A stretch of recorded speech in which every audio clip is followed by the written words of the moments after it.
Feliz sábado, todos los hermanos. Un especial saludo también a nuestros queridos que nos acompañan por la internet y también a nuestros queridos que están nos visitando acá en la iglesia de Palermo por primera vez también. Vi que había alguien de São Paulo. Yo crecí en la ciudad de Lindóia, por eso el mal castellano. También me gustaría también de felicitar a nuestros jóvenes que están acá con los violines, con la flauta. Estuvo muy lindo. Felicitaciones. Quiero invitarlos para que abran su Biblia en Juan capítulo 8. Juan capítulo 8, versículo 10 y versículo 11. El título del sermón esta mañana es Ni yo te condeno. Juan capítulo 8, versículo 10 dice así: Entonces Jesús se enderezó y le dijo: Mujer, ¿dónde están los que te acusaban?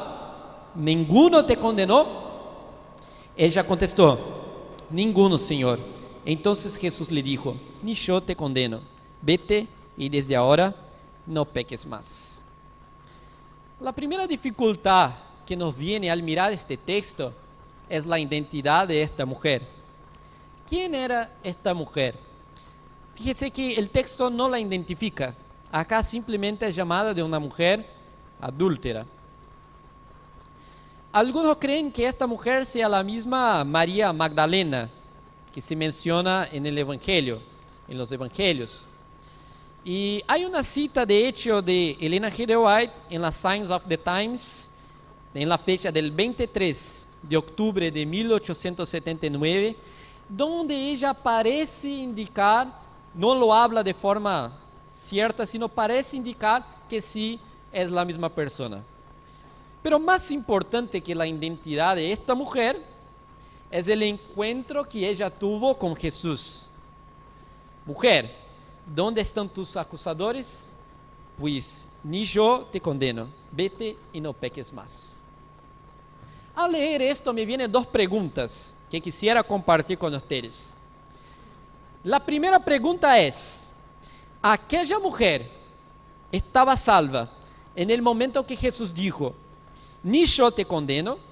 ¿O estaría ella salva si de hecho fuera y no pecase más? ¿Entendieron la pregunta? Les repito. ¿Esta mujer estaba salva en el momento que Jesús dijo, ni yo te condeno? ¿O estaría ella salva si de hecho fuera y no pecase más? La segunda pregunta ahora. Nosotros que ya entregamos el corazón a Jesús, en el momento exacto que cometemos un pecado, ¿estamos salvos o perdidos? Como el caso de esta mujer. En el exacto momento. Hablan que lo apañaron ahí en flagrante adulterio. Una de las mayores preocupaciones de aquellos que buscan hacer la voluntad de Dios tiene que ver con sus luchas, con sus dificultades espirituales que acaban transformándose en pecados. Todos pecamos. Y entonces, ¿cómo queda nuestra relación con Dios? Existen dos grupos de personas que reaccionan de forma radical con lo que tiene que ver con el pecado. El primer grupo son aquellos que se acomodan. Dicen así: soy pecador, entonces cruzan sus brazos y hablan así: no hay nada que pueda hacer. Simplemente se conforman con la realidad con que viven y pasan toda la vida desde el momento que se bautizan, que ingresan en la iglesia y siguen igual. Esa es una forma de relacionar de forma radical, un grupo que se relaciona de forma radical con el tema del pecado. Y otro extremo son aquellos que se entregan a la duda y el desánimo y creen que el menor deslizamiento de su parte es lo suficiente para privarles del amor de Dios. Ambas reacciones están equivocadas. Es verdad que el principio del mal, el viejo hombre, permanece, pero esto no significa que debemos cruzar nuestros brazos y que no hay nada que podamos hacer. Eso no significa que debemos permitir pasivamente que el pecado nos esclavice. Por otro lado, aunque todos nosotros deberíamos crecer en santidad, esto tampoco significa que todo pecado sea suficiente para excluirnos del cielo, para hacer con que la ira de Dios recaiga sobre nosotros. Vamos a ver qué la historia de la mujer adúltera nos dice sobre eso. Acompañen conmigo ahí ahora el comienzo de la historia, a partir del versículo 1. Era alta madrugada y Jesús estaba en el monte de los olivos para orar. Y entonces los rayos del sol empiezan a brillar sobre la ciudad de Jerusalén. Y Jesús, de acuerdo con el versículo 2, se dirige hacia el templo para enseñar. Y se sienta ahí y la gente viene y él empieza a enseñar. Y el versículo 3 menciona: entonces los escribas y los fariseos le trajeron una mujer tomada en adulterio. O sea, esta mujer debería tener un esposo o salió con el esposo, con el marido de otra mujer. En la Biblia, el sexo o las relaciones sexuales fuera del casamiento, como que premaritales, no es llamada de adulterio, es llamada de fornicación. El hecho de decir que era una mujer adúltera implica que hay un matrimonio ahí. Y el texto sigue: y poniéndola en medio, le dijeron: Maestro, esta mujer ha sido tomada en el mismo acto de adulterio. En la ley de Moisés nos mandó apedrear estas mujeres.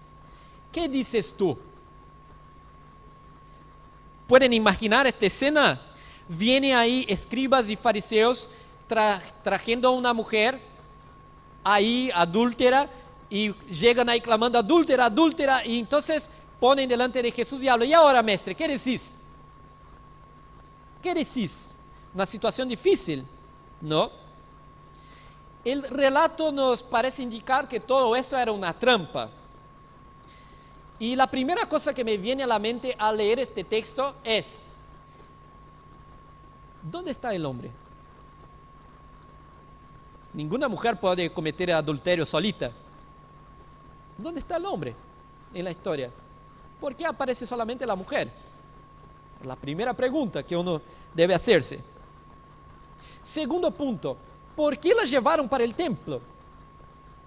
El procedimiento legal que está prescrito ahí en la ley de Moisés, fíjense ahí, vayamos para Deuteronomio, capítulo 22. Deuteronomio, capítulo 22, versículo 22. Primer punto, vamos a ver acá en este versículo que tanto el hombre como la mujer deberían ser condenados a la muerte. Si sorprende a un hombre echado con una mujer casada, los dos han de morir. Así acabarás con el mal en Israel. El capítulo 17 de Deuteronomio, volvemos un poquito a algunas páginas, versículo 5. El contexto acá es de la idolatría, pero el procedimiento legal era lo mismo. Ninguna muerte, ninguna condena a la muerte en Israel era hecha dentro de las ciudades, eran hechas todas de las puertas afuera. Y acá, hablando de una condena a muerte por idolatría, dice así, Deuteronomio 17, 5. ¿Todos se encontraron? ¿Sí? El texto dice: sacarás a las puertas de la ciudad al que cometió esa maldad y lo apedrearás hasta que muera. Ahora, cuando nosotros seguimos, vimos ahí ya que él debería ser llevado para afuera. ¿Y dónde habían llevado a la mujer adúltera? Para el templo. Segundo punto que nos indica que eso era una trampa. En Juan capítulo 8, dejen ahí la mano en Deuteronomio, pero en Juan capítulo 8, versículo 6, claramente se decía que ellos hacían eso ¿para qué? Para tender un lazo en Jesús. Entonces, todo este episodio acá, esta escena es una trampa. Una trampa. Y ahora, Jesús es expuesto a una situación delicada. Si él dice que la mujer debe ser condenada a la muerte, estaría en contra a Roma. Y su ministerio terminaría ahí, porque solamente Roma tenía el derecho de condenar a una persona a la muerte. Pero por otro lado, la ley de Moisés decía que en un caso como este, la mujer debería ser apedreada. Y ahora, Jesús, como siempre, a veces algunas personas ven Jesús de una forma un poco equivocada. Jesús nunca va en contra de la ley. Jesús devuelve el problema a ellos con la ley, porque ellos no estaban cumpliendo con el procedimiento legal. Primero, ¿dónde estaba el hombre? Segundo, ¿por qué no estaba fuera de la ciudad? Y el tercer punto ahora, que lo menciona Deuteronomio capítulo 17, versículos 6 y 7. ¿Quién debería condenar a la persona a la muerte? ¿Con base en qué? Con testigos. Muy bien, hermano. El versículo 6 dice: será necesaria la declaración de 2 o 3 testigos para que muera el que haya de morir. No morirá por la declaración de un solo testigo. La primera mano para darle muerte será la de los testigos, después la mano de todo el pueblo. Así quitarás el mal de tu medio. ¿Dónde estaban los testigos? ¿Qué habla Jesús? Bueno, que atire la primera piedra. Que tire la primera piedra. ¿Y dónde están los testigos? ¿Cuál es la reacción de Jesús cuando le plantean eso? El versículo 6 dice que Jesús se inclinó y ¿qué hizo? Empezó a escribir en el suelo con su dedo. Fíjate que el texto no lo menciona directamente qué estaba escribiendo. En la página 425 del Deseado de toda la gente, sí, Elena G. White como que transmite una tradición antigua, muy antigua, de que Jesús estaba escribiendo los pecados de estos hombres. Pero el hecho solo de escribir en el piso ya nos trae una imagen de que lo que estaba escribiendo tenía que ver con el pecado, porque así lo utilizaron los profetas. Fíjense, por ejemplo, en un texto que está en Jeremías capítulo 17, versículo 13. Jeremías capítulo 17, versículo 13.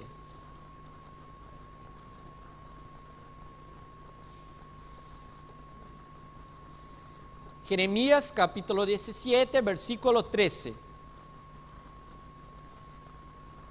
El texto dice así: Señor, esperanza de Israel, todos los que te dejan serán avergonzados. Y ahora viene: los que se apartan de ti, es decir, los que están en pecados, serán escritos en el polvo, porque dejaron al Señor la fuente del agua viva. Y esta idea en el capítulo 8 de escribir en el piso, en el suelo, y la idea del agua viva, que también aparece en el capítulo 8, ahí parece que el Juan está conectando con esta imagen que trajo Jeremías. Entonces, el hecho de escribir en el suelo ya nos lleva a pensar que él estaba de alguna forma indicando quién eran las personas culpables ahí, o indicando sus pecados. Jesús entonces se dirige hacia esa mujer y le pregunta: ¿dónde están tus acusadores? Entonces enseguida le dice: ni yo te condeno, vete y desde ahora no peques más. Aquellos dirigentes, supuestamente apasionados, celosos por la ley, eran ellos mismos más pecadores que aquella mujer. Jesús no puso la ley de Moisés al costado. Jesús no hizo vista gorda al pecado que aquella mujer había practicado. Jesús solamente confrontó a aquellos hombres con la realidad de su corazón, de su vida moral. Al decir: ni yo te condeno, Jesús no estaba minimizando el pecado de aquella mujer, que aquella mujer había cometido. Su actitud, en la verdad, fue de perdón. Lo que él quería decir es, yo te estoy perdonando. Esta actitud era de perdón y no de condescendencia. La historia de esta mujer adúltera tiene mucho que ver con nuestra historia también. Cómo Dios encara al pecador. La forma en que Jesús trató a esta mujer es una buena ilustración de cómo Dios encara las caídas y los fracasos espirituales de sus hijos. Infelizmente es grande el número de aquellos que han sido más severos consigo mismos que el propio Dios, exigiendo un nivel de perfección que Dios nunca exigió, por ser imposible de ser alcanzado en esta tierra. No que Dios no exija la obediencia, la ley existe para ser cumplida, nada más y nada menos que eso. La cuestión es que somos pecadores, y aquellos que exigen un grado absoluto de perfección en su vida, están exigiendo algo imposible, haciendo su existencia una tortura totalmente destituida de alegría, totalmente destituida de la seguridad que Cristo nos quiere dar, comunicar. Muchas veces estamos más preocupados en enfatizar la segunda frase, vete y no peques más, que la frase ni yo te condeno. Parece que estamos más preocupados con el fruto de la salvación que la propia salvación en sí. Y al hacerlo parece que condicionamos el perdón a una vida de obediencia y santidad. Si yo no irme y no pecar más, entonces no estaré salvo. Esto es lo mismo que decir que no podemos experimentar la salvación antes de alcanzar una victoria total y completa sobre el pecado. Debido a una mala comprensión que tenemos sobre ese asunto, la justificación por la fe, es que muchos no están seguros a lo que se refiere a su salvación.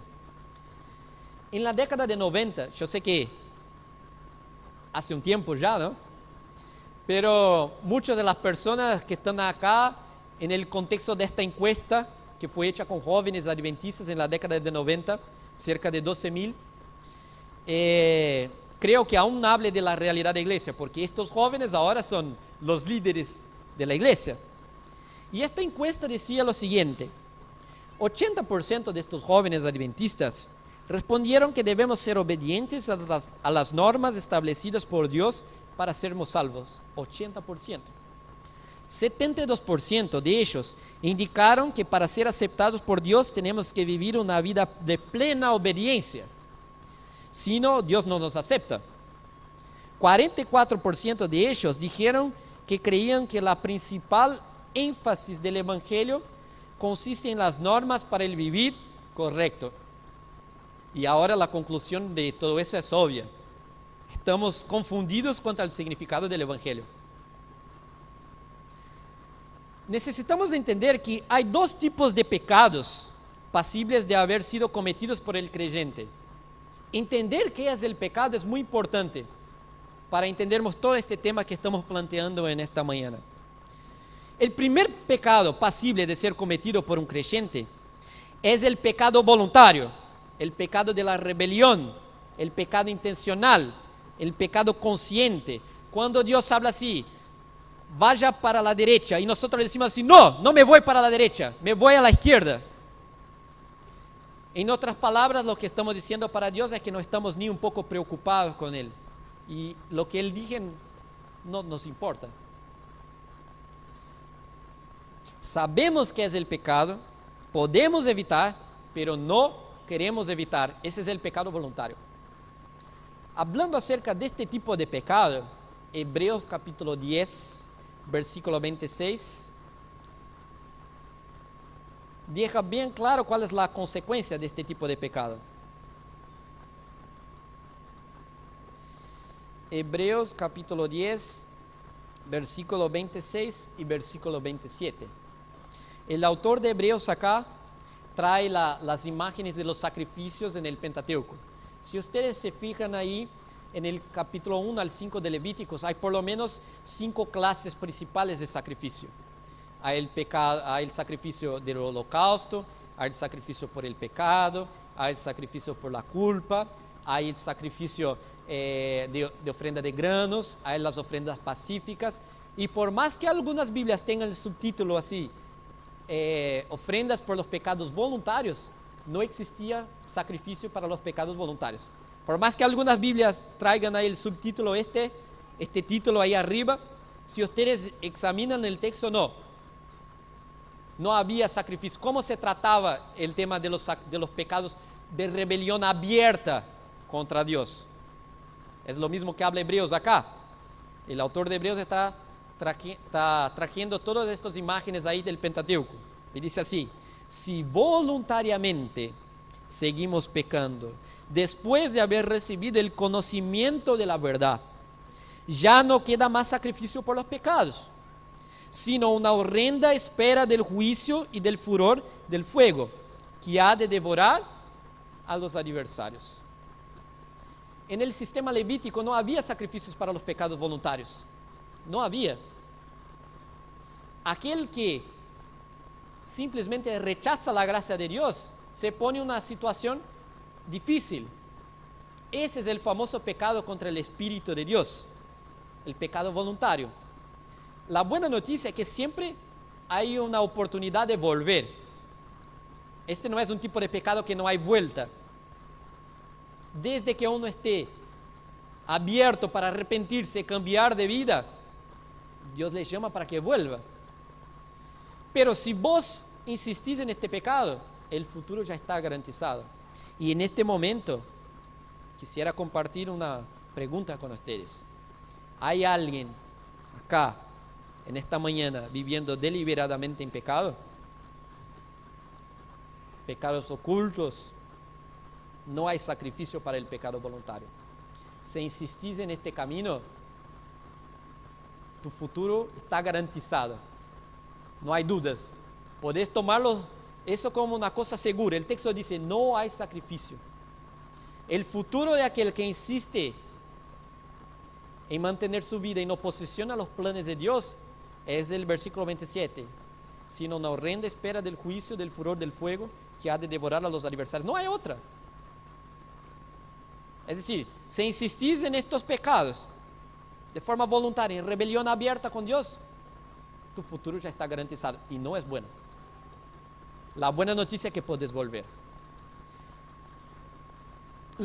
El segundo tipo de pecado pasible de ser cometido por un creyente es un pecado accidental. Ni todos los pecados que cometemos son intencionales. Hay pecados que cometemos que no queríamos cometer. Pecados que nos traen un profundo senso de culpa, remordimiento. Por mejores que seamos, todos nosotros cometemos pecados así. Todos nosotros. En el libro de 1 Juan, capítulo 3, versículo 9, dice que todo el que ha nacido de Dios no sigue pecando, porque la vida de Dios está en él. No puede seguir pecando porque ha nacido de Dios. O sea, él no vive en la práctica deliberada del pecado, en rebelión abierta con Dios. Y ahora Juan va a aclarar, en el capítulo 5, una página después, versículos 16 y 18, así como el autor de Hebreos, Juan va a dejar bien claro que existen dos clases de pecados. Él dice así: si alguno ve que su hermano comete un pecado que no lleva a la muerte, porque, como había dicho, habían pecados que tenían sacrificios y otros pecados que eran tratados directamente ¿cómo? Con la muerte. Porque hay pecado de muerte, por lo cual no digo que se ruegue. Toda mala acción es pecado, pero hay pecado que nos lleva a la muerte. Sabemos que todo el que ha nacido de Dios no sigue pecando, porque el Hijo de Dios lo guarda y el maligno no lo toca. Juan claramente propone acá dos clases de pecados: pecados que son para la muerte y pecados que no son para la muerte. Y eso ya está ahí bosquejado ya en el libro de Levíticos. Había sacrificios para los pecados involuntarios, pero los pecados voluntarios no había sacrificio. Tenemos el ejemplo del hombre que transgredió el sábado, ¿no? En Números capítulo 15. y otros casos, por ejemplo, como Corá, que se opone en rebelión contra Dios y abre la tierra y lo traga. Casos ahí que eran tratados directamente como una afronta a Dios, una rebelión abierta. Y estos casos entonces eran directamente condenados a la muerte, no había sacrificio. Ahora, 1 Juan capítulo 1, versículo 6 al 9 nos va a decir que si decimos que estamos en comunión con Él y andamos en tinieblas, mentimos y no obramos según la verdad. Pero si andamos en la luz, como Él está en la luz, tenemos comunión uno con los otros y la sangre de Jesús nos limpia de todo pecado. Si decimos que no tenemos pecado, nos engañamos a nosotros mismos. Es decir, el pecado va a seguir siendo una realidad en la vida del creyente. El pecado accidental. Y para eso está la sangre de Cristo.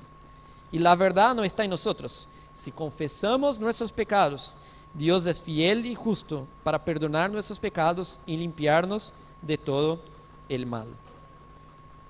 Es verdad que todos nosotros pecamos, pero el pecado en la vida del Hijo de Dios nunca será una elección. El pecado en la vida de un verdadero Hijo de Dios no será nada más que un accidente repulsivo que nos lleva hasta los pies de nuestro Salvador. Voy a pedir para nuestros amigos que están ahí en la computadora que pongan una diapositiva. Quiero compartir con ustedes 2 citas de Elena G. de White. ¿Ustedes pueden ver? Yo me voy a acercar a la pantalla acá porque mis ojos ya no están tan buenos como antes. Soy joven, ojo, pero en la Review and Herald de la fecha ahí del 18 de marzo de 1890, ella comenta lo siguiente: cuando estuvieres revestidos con la justicia de Cristo, no vamos a tener placer por el pecado, porque Cristo estará trabajando en nosotros. Podemos cometer errores. Fíjense, eso hace parte de la experiencia cristiana. Pero odiaremos el pecado que causó los sufrimientos del Hijo de Dios. Es decir, después que aceptemos ahí, podemos cometer errores. Seguimos. La próxima diapositiva.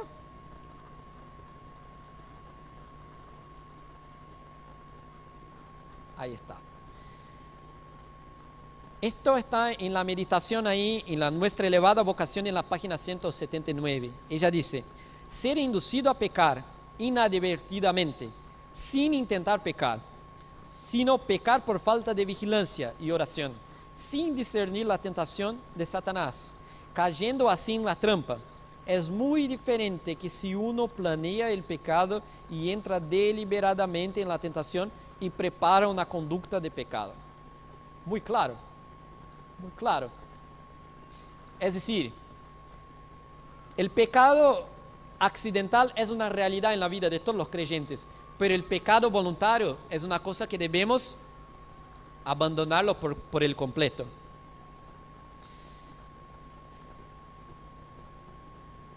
¿Por qué nosotros vamos a seguir pecando? ¿Por qué? La respuesta es porque tenemos 2 naturalezas que están en lucha entre sí. ¿Alguien de ustedes acá ya fue al UNASPE de San Pablo, el Centro Universitario Adventista de San Pablo? ¿Alguien acá conoce? Levanta las manos. Bueno, veo que algunas personas conocen. Ahí en la entrada que es como la UAPI acá, el Centro Universitario Adventista ahí donde tiene la carrera de teología, donde yo estudié. Cuando uno entra ahí, ve un montón de árboles de naranja. Un montón de árboles de naranja. Pero una vez ahí hablando con una persona, me hablaron que estos árboles no eran árboles de naranja. Pero yo dije, ¿cómo? ¿Cómo no son árboles de naranja? Están ahí la naranja, el fruto. ¿Cómo no es un árbol de naranja? Y ahí me explicaron que la verdad el árbol de naranja era un árbol de limón. ¿Cómo así? ¿Cómo es un árbol de limón, pero el fruto es una naranja? Y bueno, yo no conozco mucho del campo ahí. Me explicaron que el árbol de limón es más fuerte para las plagas que es más fuerte, que digamos que el árbol tiene más calidad. Entonces, ¿qué hacen? Cortan, podan el árbol de limón y le injertan un brotecito de naranja. Ven acá, había una sola naturaleza, y esta naturaleza era del limón. ¿Y cuál era el fruto? Amargo, fruto amargo. Pero viene una persona y le injerta una nueva naturaleza. Y ahora esta nueva naturaleza va a producir naranjas dulces. Pero ¿qué les parece? ¿Cuál les parece que es la, digamos, la rama más fuerte? ¿La de limón o la de naranja? ¿Cuál es la rama natural? El limón. ¿Y qué va a pasar? El brotecito de naranja es chiquitito y va creciendo, pero las ramas de limón van intentando crecer y van como que ahogando el brotecito de naranja, y uno tiene que hacer ¿qué? Tiene que podarlo. Hay una lucha entre las dos, y van cortando, van podando, y en el final, ¿sabe cuál árbol va a ganar y va a producir frutos? Lo que reciba más cuidado. Pero esta lucha es una lucha constante. El árbol, por más que dé frutos de naranja, siempre en su raíz va a ser un árbol de limón. Siempre. Y si uno no poda, no corta las ramas naturales, las ramas ahogan el brote de naranja y y vuelven entonces ahí los limones amargos. Así es con nuestra naturaleza también. ¿Por qué entonces vamos a seguir pecando? Porque en la raíz nosotros todavía somos un árbol de limón. En la raíz somos un árbol de limón. Por más que tengamos frutos de naranja, nuestra raíz es la misma. Lo que necesitamos es lo que habla Pablo en 1 de Corintios capítulo 15. Cuando venga entonces el Señor en las nubes del cielo, va a haber una transformación de naturaleza. Lo que es corruptible va a ser revestido de incorruptibilidad. Lo que es limón va a ser transformado totalmente en naranja. Y ahí no va a haber más esta lucha. Pero hasta este momento vamos a seguir con esta raíz. Y vamos a seguir cayendo. Pero para este tipo de pecado tenemos el sacrificio del Señor. Dios no nos dijo que no íbamos a pecar más. Dijo que si pecamos, acá está el sacrificio. Hay una cita más.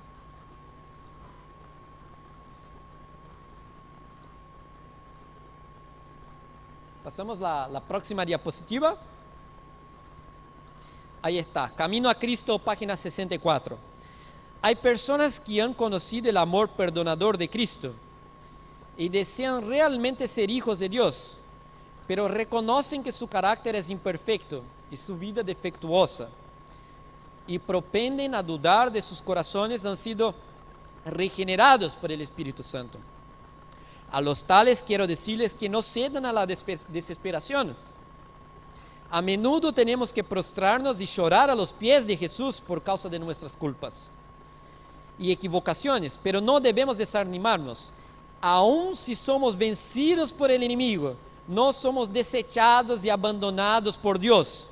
No, Cristo está a la diestra de Dios e intercede por nosotros.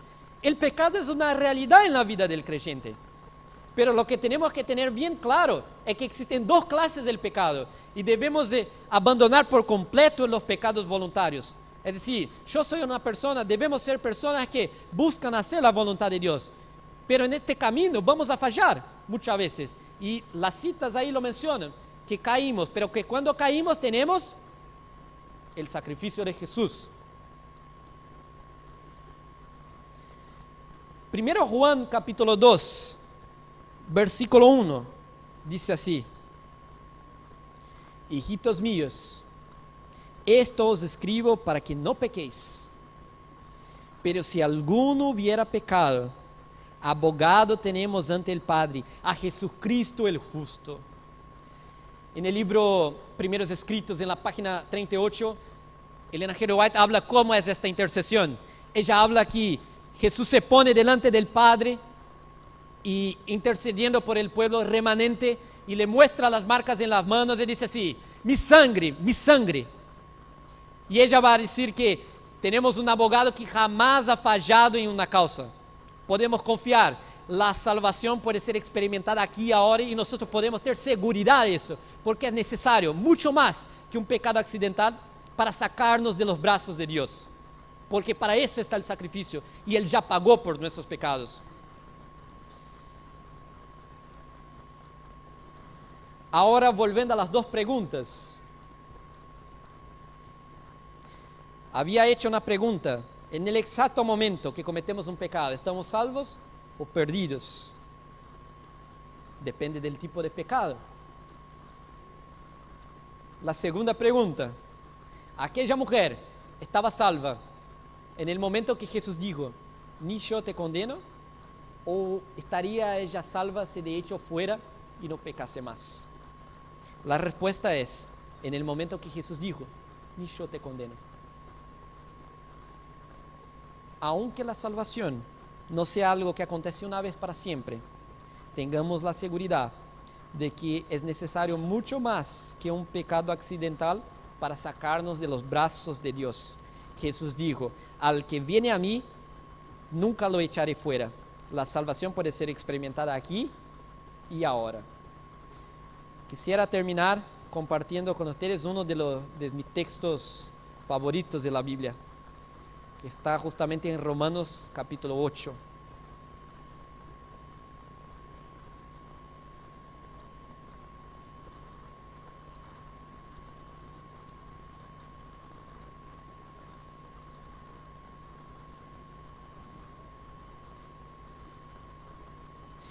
Quisiera decirles que es mucho más, va a ser necesario mucho más que un pecado accidental para hacer con que Dios nos deje de amar. Un padre ama a su hijo independiente de cómo es. Ama a su hijo.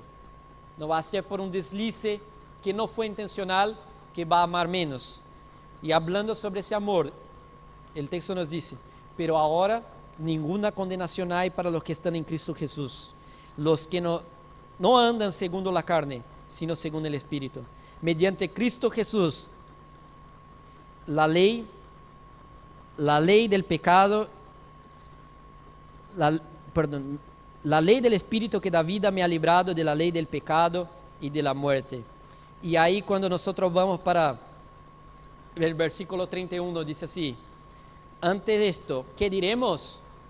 Si Dios está por nosotros, ¿quién contra nosotros?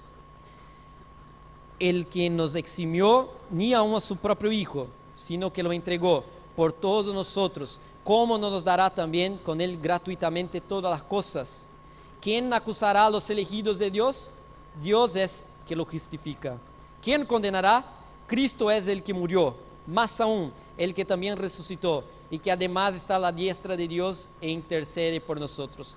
¿Quién nos separará del amor de Cristo? ¿La tribulación o angustia, persecución o hambre, desnudez, peligro o espada? Y ahora el versículo 38. Por eso estoy seguro que ni la muerte, ni la vida, ni ángeles ni demonios, ni lo presente ni lo porvir, ni lo alto ni lo profundo, ni ninguna otra cosa creada nos podrá separar del amor de Dios, que es en Cristo Jesús, Señor nuestro. Feliz sábado.